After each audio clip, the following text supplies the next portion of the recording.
Hello everyone, this is Shayan Siddiqui with you, an expert business and economics teacher, an educationalist and a corporate trainer. Welcome to my channel. In this lecture, I'm going to teach you today GDP, Gross Domestic Product.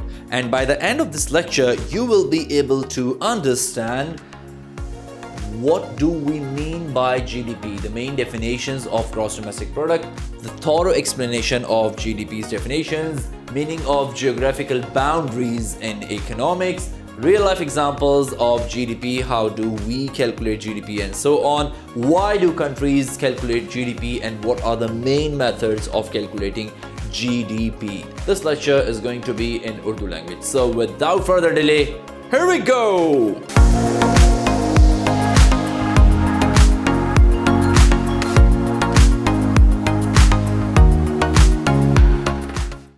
Welcome back. ये है हमारा topic GDP, gross domestic product, और ये हैं हमारे learning objectives जो कि आज इस लेक्चर में मैं आपको पढ़ाने वाला हूं जीडीपी के हवाले से। चलिए जी, अपने टॉपिक की जानिब मूव करते हैं। मैंने जीडीपी को समझाने के लिए बड़ा आसान सा एक ये चार्ट बना दिया जो कि एक ऑर्गेनाइजेशनल हायरार्किकल चार्ट की तरह नजर आता है, जबकि ऐसा नहीं है।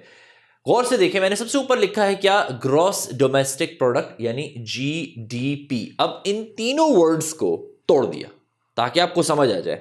Gross, domestic and product. गौर से देखो, ग्रॉस, ठीक है, डोमेस्टिक, प्रोडक्ट, तीनों को तोड़ दिया। अब ग्रॉस को नॉर्मली हम क्या कहते हैं? यार ये मेरा ग्रॉस प्रॉफिट है, इसका मतलब ये मेरा फाइनल प्रॉफिट है, इसमें सभी मैंने एक्सपेंसेस वगैरह नहीं निकाले हैं। ग्रॉस और नेट का डिफरेंस तो आपको पता होगा। तो मैं कहता हूं ग्रॉस को आप ये समझ लें कि भाई फाइनल, ठीक है। तो ग्रॉस का मतलब क्या है? फाइनल, ठीक है। डोमेस्टिक का मतलब क्या है? कंट्री या होम बेस्ड, घर की कंट्री या होम बेस्ड। और प्रोडक्ट को हम क्या कहते हैं इकोनॉमिक्स की जबान में, बिजनेस की जबान में? गुड्स और सर्विसेज। गुड्स या सर्विसेज, गुड्स और सर्विसेज, सबको हम प्रोडक्ट ही कहते हैं, चाहे वो गुड है टेंजिबल, चाहे वो सर्विसेज है इंटेंजिबल। अब गौर से देखो, ग्रॉस डोमेस्टिक प्रोडक्ट, ठीक है, फाइनल होम या कंट्री बेस्ड प्रोडक्ट्स। यहां तक बात समझ आ रही है? सही है। इस बात को पकड़ के रखना, चाहो तो इसकी तस्वीर खींच लो, स्क्रीनशॉट सेव करो। अब जब मैं डेफिनेशन समझाऊंगा तो ये बातें आपको समझ आएंगी। चलिए जी, आगे बढ़ते हैं। जीडीपी की सबसे पहली डेफिनेशन नंबर 1, 3 डेफिनेशंस मैं इस लेक्चर में आपको समझाऊंगा।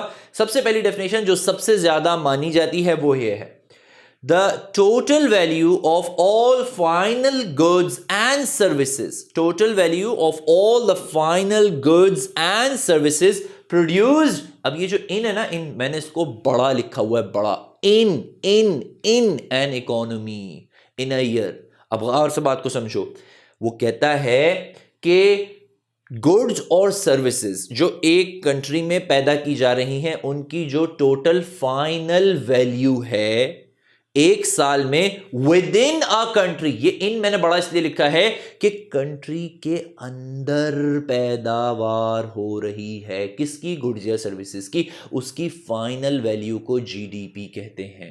क्या कहते हैं? जीडीपी कहते हैं। अब मैं आसान अल्फाज में समझाता हूं। एक कंट्री में जो भी आउटपुट पैदा हो रहा है गुड्स और सर्विसेज से, लेकिन उस कंट्री की बाउंड्रीज के अंदर हो रहा है, उस कंट्रीज की बाउंड्रीज के अंदर हो रहा है, उसकी जो फाइनल वैल्यू है उसे हम जीडीपी कहते हैं। ये पहली डेफिनेशन है जीडीपी की। और इस डेफिनेशन को जब हम कैलकुलेट करते हैं ना, जब जीडीपी को, तो वो 3 मैं आगे समझाऊंगा, अगले लेक्चर्स के अंदर आएंगी वो चीज़ें।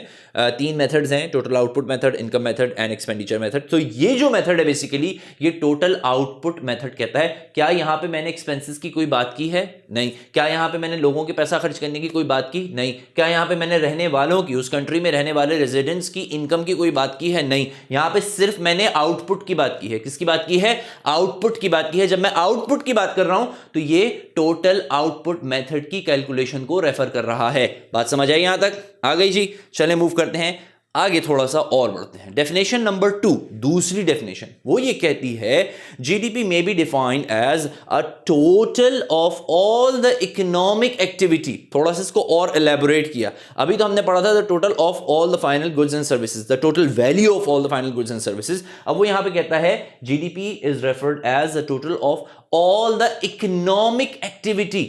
इकोनॉमिक्स की जबान में इकोनॉमिक एक्टिविटी किसे कहते हैं?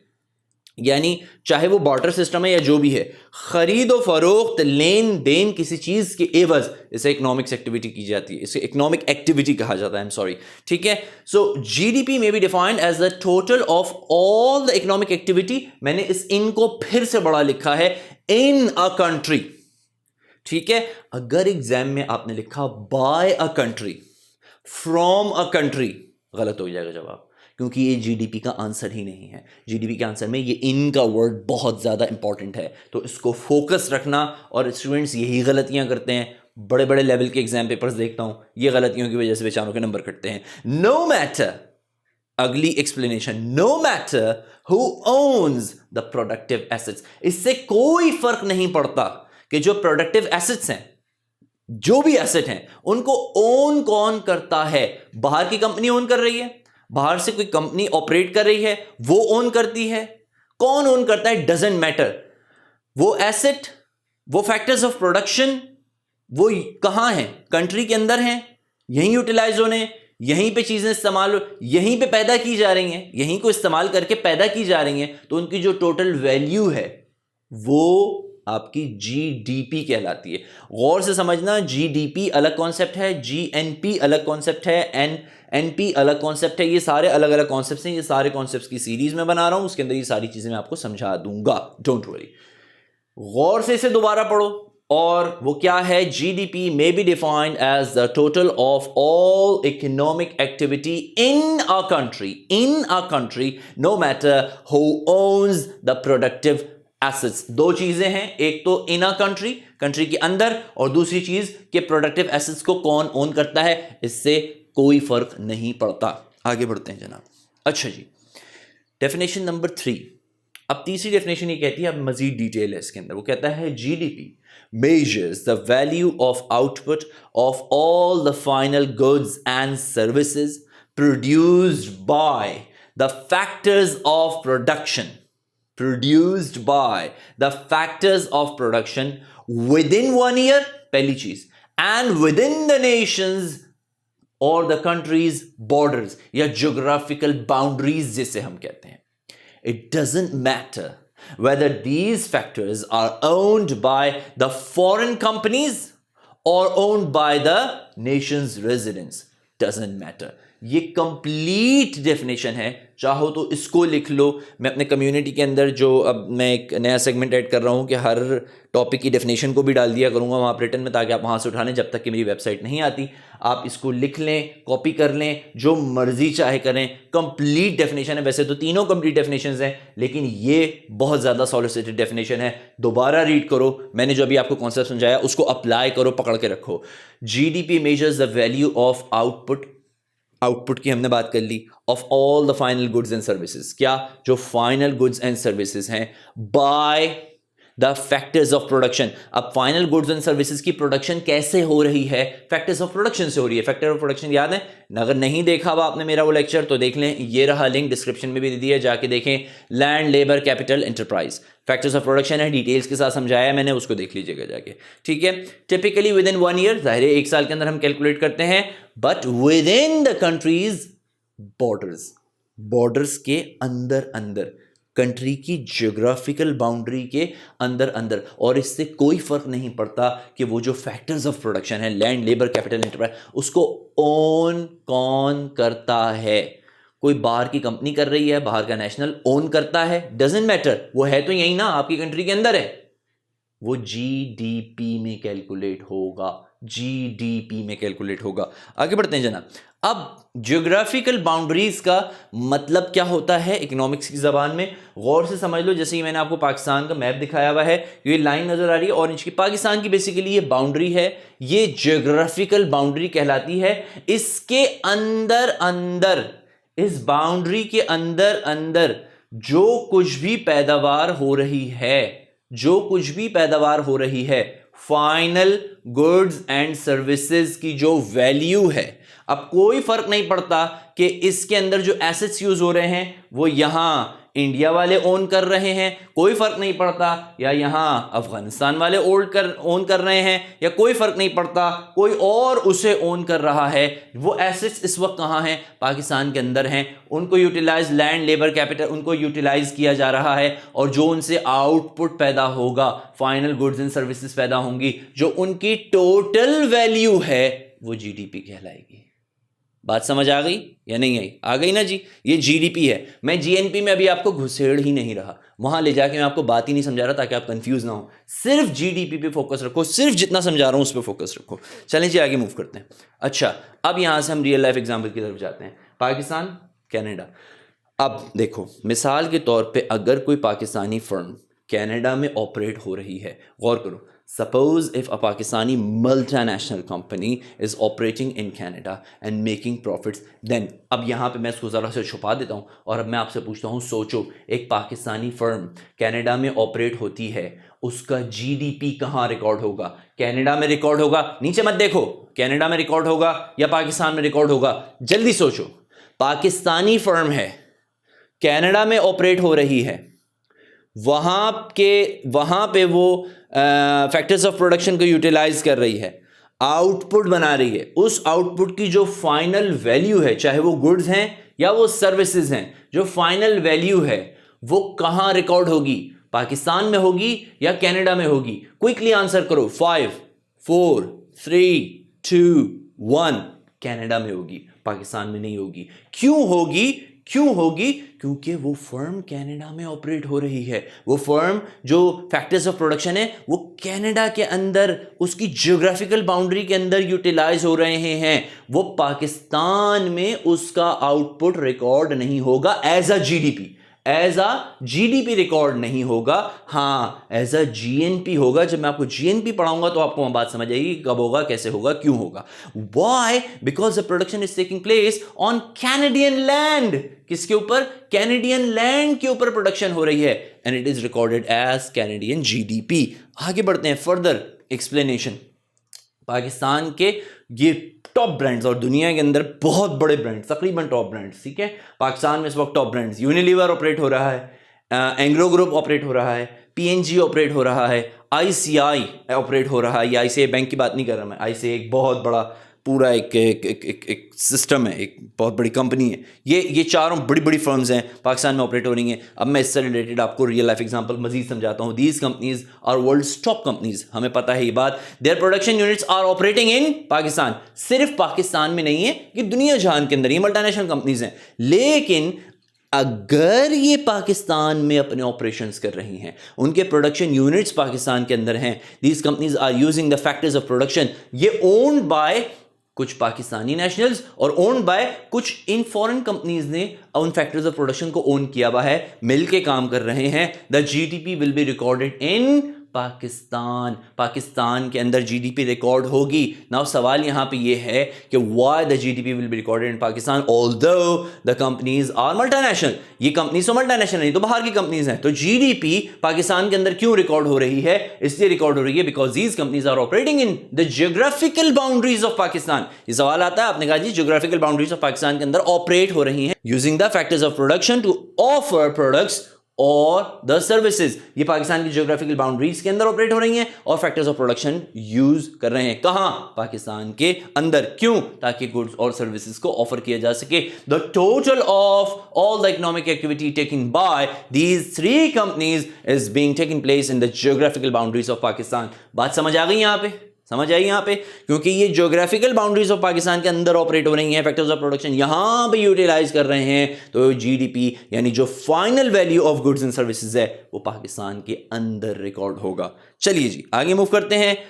अब जीडीपी की कॉन्सेप्ट एप्लीकेशन करते हैं थोड़ी सी। GDP measures all the value of output, जो मैंने अभी आपको बात समझाई थी, अब इसको थोड़ा सा अप्लाई करते हैं। GDP measures the value of all the output or the final goods and services produced by the factors of production, जो मैंने अभी आपको ये 3 कंपनीज की example the, typically within 1 year, within the nation's country's boundaries and the geographical boundaries. It doesn't matter whether these factors are owned by the companies, foreign companies or the nationals, doesn't matter. अभी मैंने आपको ये इन तीनों बड़े बड़े brands की, इन तीनों बड़ी बड़ी कंपनीज की मिसाल दी. इसको आप कॉन्सेप्ट को अप्लाई कर दें यहां पे ये डेफिनेशन के साथ, आपको 100% समझ आ जाएगी बात. जीडीपी का कॉन्सेप्ट आपको 100% क्लियर हो जाएगा. हुआ कि नहीं हुआ? जल्दी बताओ. हो गया? चलें आगे मूव करते हैं जनाब. अब तीसरी डेफिनेशन, चौथी, मैंने तीसरी तो बेसिकली वो बहुत एलैबोरेटेड की थी, लेकिन एक तरह से ही चौथी डेफिनेशन है. अब देखो इसको समझने की कोशिश करो, लेकिन इस कॉन्सेप्ट को मैं बहुत डिटेल्स के साथ अभी नहीं पढ़ाऊंगा, आप कंफ्यूज हो जाओगे. जब मैं income method, expenditure method and total output method ये समझाऊंगा, उस वक्त इस कॉन्सेप्ट को समझाने का वक्त आएगा. लेकिन अभी इसको आप समझ जरूर लें. GDP is the total value of spending in an economy. Total value of क्या चीज? Spending in an economy. Spending का मतलब क्या है? यानी जितना खर्च किया जा रहा है इकोनॉमी के अंदर, इसकी जो टोटल वैल्यू है, इसे हम जीडीपी कहते हैं. कितना खर्चा किया, ये जीडीपी है. समझ आ रही बात?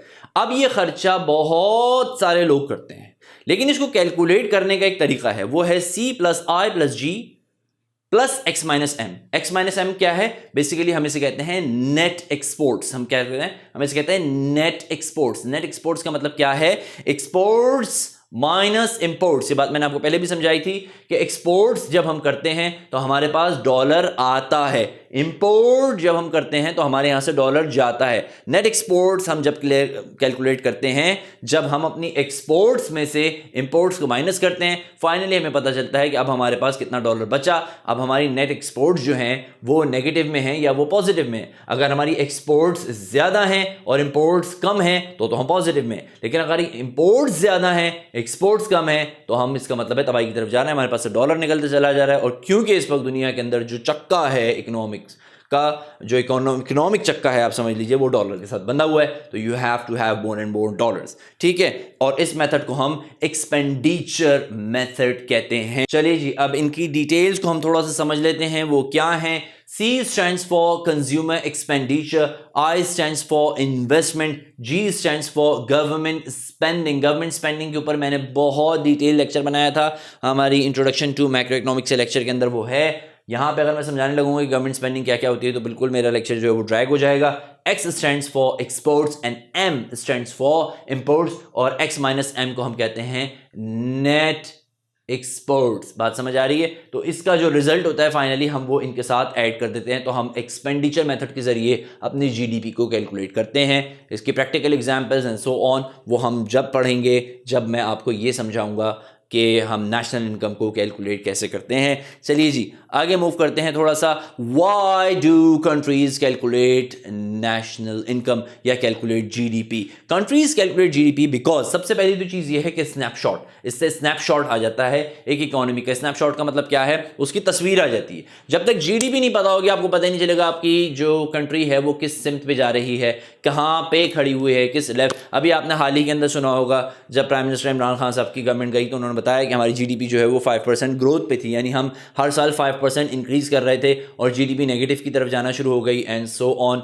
तो ये बेसिकली ये स्नैपशॉट होता है. इससे एक इकोनॉमी का पता चलता है कि जनाब इकोनॉमी कहाँ पे खड़ी है, उसकी जीडीपी कितनी स्ट्रांग है, ऊपर जा रही है, नीचे आ रही है. अगर किसी कंट्री की जीडीपी नेगेटिव में जाती है, दैट मीन्स वो कंट्री कभी भी दिवालिया हो सकता है अगर कर्जे शर्जे नहीं मिलते, उधार नहीं मिलता इधर उधर से. सो GDP helps in estimating the size of an economy. अच्छा, इससे इकोनॉमी के साइज का भी पता चलता है कि जब हमारी जीडीपी कैलकुलेट होती है तो उससे पता चलता है कि इकोनॉमी कितनी बड़ी है और कंट्री का जो ग्रोथ रेट है वो क्या है. तो दो चीजें हमें जीडीपी को कैलकुलेट करके पता चलती हैं. नंबर 1, एक तो इकोनॉमी का स्नैपशॉट यानी उसकी शक्ल, उसकी तस्वीर वो पता चलती है कि कैसी इकोनॉमी है. दूसरा, उसका साइज पता चलता है. और थर्ड, ग्रोथ रेट का भी अंदाजा होता है कि क्या हमारा जो साइज है वो ग्रो हो रहा है जीडीपी का या नहीं हो रहा, जैसे कि मैंने अभी आपको 5% इंक्रीज की मिसाल दी थी. चलिए जी आगे बढ़ते हैं. GDP gives information about the size of the economy. ये मैंने आपको बताया. परफॉर्मेंस ऑफ द इकोनॉमी, ये मैंने आपको समझाई एक इकोनॉमी परफॉर्म कैसे करती है.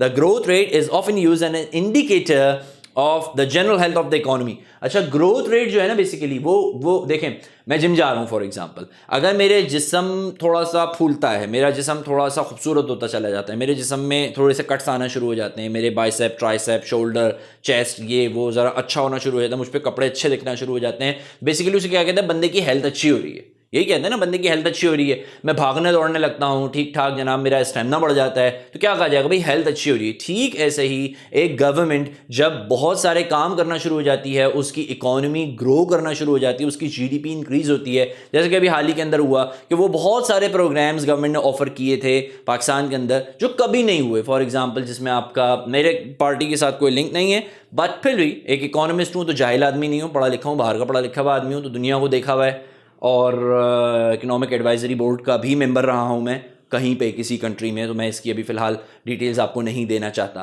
तो लिहाजा जो मैं बात बता रहा था, जैसे फॉर एग्जांपल एहसास प्रोग्राम है एंड नौजवान स्कीम एंड सो, इसमें बेसिकली पैसा काफ़ी ज़्यादा गवर्नमेंट खर्च करने की पोजीशन में आ गई थी। तो क्वेश्चन इज़ कि गवर्नमेंट खर्च करने की पोजीशन में कैसे आ गई थी, क्योंकि इकोनॉमी से पैसा जनरेट हो रहा था, आपकी एक्सपोर्ट्स बढ़ रही थी और बहुत सारी चीज़ें बढ़ रही थी। जब मैं इकोनॉमिक एनालिसिस ऑफ पाकिस्तान की वीडियोज़ बनाऊंगा, उसके अंदर मैं बहुत डिटेल्स के साथ ये सारी चीज़ें आपको समझाऊंगा। सो इससे बेसिकली पता चलता है कि एक गवर्नमेंट खर्च करने की पोजीशन में आई या नहीं आई, या बैसाखियों पे चलेगी या भीख पे चलेगी, ठीक है। तो अगर वो कंट्री खर्च करने की पोजीशन में आ गई है, अपने जो रेजिडेंट्स ऑफ द कंट्री हैं उनकी इकोनॉमिक वेलफेयर को अब देखने लगी है, तो बहुत अच्छी बात है। दैट मीन्स के इकोनॉमी ग्रो कर रही है, जीडीपी इंक्रीज हो रही है। Increase in the real GDP is interpreted as a sign that an economy is doing well. ये मैंने अभी आपको बात समझा दी। रियल जीडीपी वगैरह क्या होती है, इसकी हम कैलकुलेशन समझाएंगे आपको, इसकी डिटेल समझाऊंगा मैं आपको, लेकिन वो लेक्चर डिफरेंट होगा। मैं एक लेक्चर को ट्रैक पे रखना चाहता हूँ, डिट्रैक नहीं करना चाहता।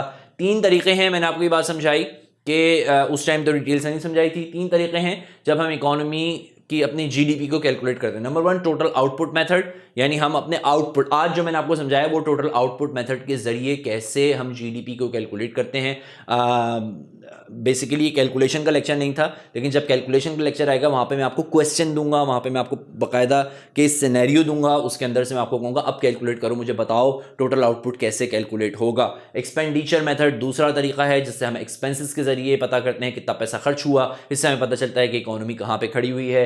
एंड इनकम मेथड के कितना पैसा अर्न किया गया, इससे भी हमें पता चलता है। अगला लेक्चर मेरा आने वाला है जीएनपी पे, जीएनपी ग्रॉस नेशनल प्रोडक्ट। ये 180 डिग्री तो मैं नहीं कहूँगा, लेकिन बहुत ज़्यादा डिफरेंट है हमारे जीडीपी से, यानी ग्रॉस डोमेस्टिक प्रोडक्ट से।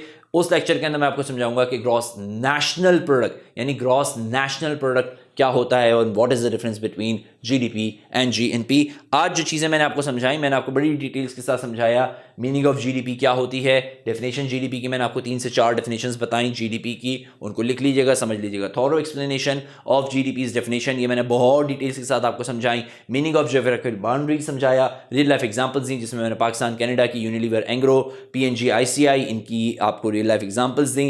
व्हाई डू कंट्रीज जीडीपी, जो मैंने आपको समझाया, इसमें मैंने बताया कि कंट्रीज इसलिए जीडीपी को कैलकुलेट करती हैं ताकि इससे एक इकोनॉमी का, एक कंट्री का स्नैपशॉट, उसकी साइज, उसका ग्रोथ रेट सामने आ जाता है, पता चल जाता है कंट्री कहां पे खड़ी हुई है। और मेन मेथड्स की मैंने सिर्फ आपको इंट्रोडक्शन दिया। This was my lecture on gross domestic product GDP.